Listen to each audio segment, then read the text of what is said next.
ہنسنا، پھر اسی کی خاطر مرنا، پھر اسی کی خاطر رونا۔ میرے پیارے بھائیوں، یہ جو آپ لوگوں نے حلف اٹھایا ہے ان صلاتی و نسکی و محیایا و مماتی للہ رب العالمین، یہ تو بھی اس محبت کا دعویٰ ہے کہ میرا مرنا اور جینا اس محبوب کے لیے ہے، میرا عبادت اور میرا کھڑا ہونا اور بیٹھنا یہ سب اسی کے لیے ہے۔ اس لیے آج کا المیہ یہ ہے کہ بعض لوگ اللہ تعالیٰ سے اس محبت اور تعلق کے لیے سہارے ڈھونڈتے ہیں،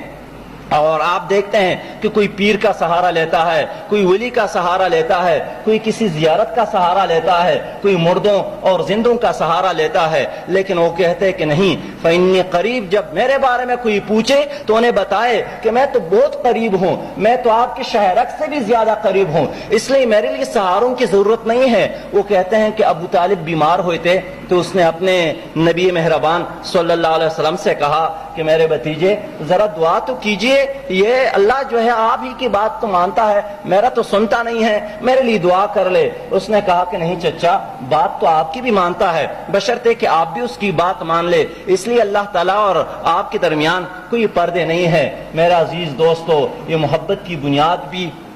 دل ہے، اور یہ دل بھی نفس کا مرکز ہے، خیالات کا مرکز ہے، عقائد کا مرکز ہے، ایمانیات کا مرکز ہے۔ اس لیے پیارے عزیز دوستو، نفس بھی تین طرح کے ہیں، لیکن اللہ نے انسان کو جس نفس پر پیدا کیا ہے وہ نفس سلیم ہے، وہ فطرت سلیم ہے۔ اس لیے انسان جب کوئی بد عمل کرتا ہے تو دل کے اندر اسے ایک گھنٹی دیا جاتا ہے کہ آپ اللہ سے تعلق توڑنے والا کام کرتے ہیں، اپنے محبوب سے بغاوت کی کام کرتے ہیں، اس لیے وہ بار بار وہ رنگ دیتا ہے، بار بار وہ کٹکھٹاتا ہے، انسان کے اندر ایک احساس پیدا ہوتا ہے، یہ کیا چیز ہے؟ یہ نفس سلیم ہے، یہ فطرت سلیم ہے۔ اللہ تعالیٰ نے اس انسان کے رہنمائی کے لیے اندر سے بھی انتظام کیا ہے نفس مطمئنہ کی صورت میں، اور باہر سے بھی انتظام کیا ہے انبیاء کرام کی صورت میں، کہ جب یہ انسان اپنے راستے کو چھوڑ جاتا ہے، اپنے وعدے میں یہ نبھانے کی کوشش نہیں کرتا ہے اور دوسری طرف چل جاتا ہے، تو اللہ تعالیٰ نے مختلف اوقات میں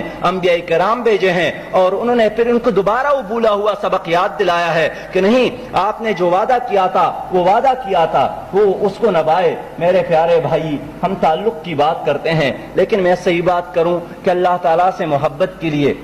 اللہ تعالیٰ سے تعلق کے لیے علم کی ضرورت نہیں ہے۔ بعض لوگ سوچتے ہیں کہ جو جتنا بڑا عالم ہوگا اور جتنا زیادہ پڑھے گا اتنا ہی اس کا محبت اور اتنا ہی اللہ تعالیٰ سے اس کا تعلق زیادہ ہوگا۔ بعض لوگ کہتے ہیں کہ نہیں، دولت کی بنیاد پر اللہ تعالیٰ سے تعلق کے لیے خوبصورت شکل کی بھی ضرورت نہیں ہے، اللہ تعالیٰ سے تعلق کے لیے کسی بڑی قوم اور قبیلے کی ضرورت نہیں ہے۔ یہ کوئی دنیا کا بادشاہ توڑا ہے کہ جہاں جاتا ہے عوام پر حکمرانی قائم کرنے کے لیے دیہاتوں کی چودھریوں سے تعلق رکھتا ہے، شہر کے سرمایہ داروں اور بابوں سے تعلق رکھتا ہے، سیاسی پنڈتوں سے تعلق رکھتا ہے؟ نہیں، اللہ تعالیٰ کی طرح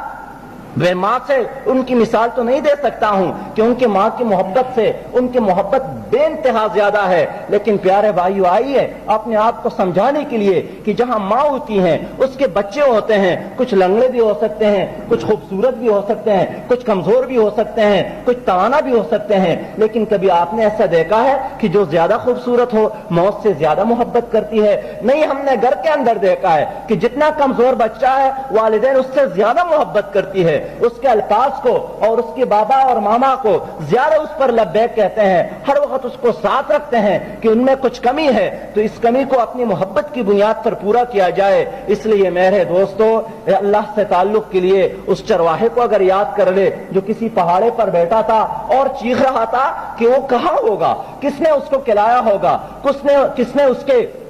کپڑے دھوئے ہوں گے اور کس نے اس کی خدمت کی ہوگی؟ موسیٰ علیہ السلام آیا اور کہا کہ آپ کیا بات کرتے ہیں، وہ تو بے نیاز ہے، اللہ الصمد، وہ کسی کا محتاج تو نہیں ہے کہ آپ اس کی خدمت کی بات کرتے ہیں، وہ ضروریات تو نہیں رکھتے ہیں کہ آپ اس کے کپڑوں اور کھانے کی بات کرتے ہیں۔ لیکن اللہ نے فرمایا کہ نہیں، وہ جو بات کرتے تھے وہ محبت کی بات کرتے تھے اور آپ نے کیوں اس کو خاموش کیا؟ میرے دوستو، اس لیے اللہ سے محبت اور تعلق کے لیے عمل بھی بعد کی چیز ہے، پہلا چیز تو نیت ہے، پہلا چیز تو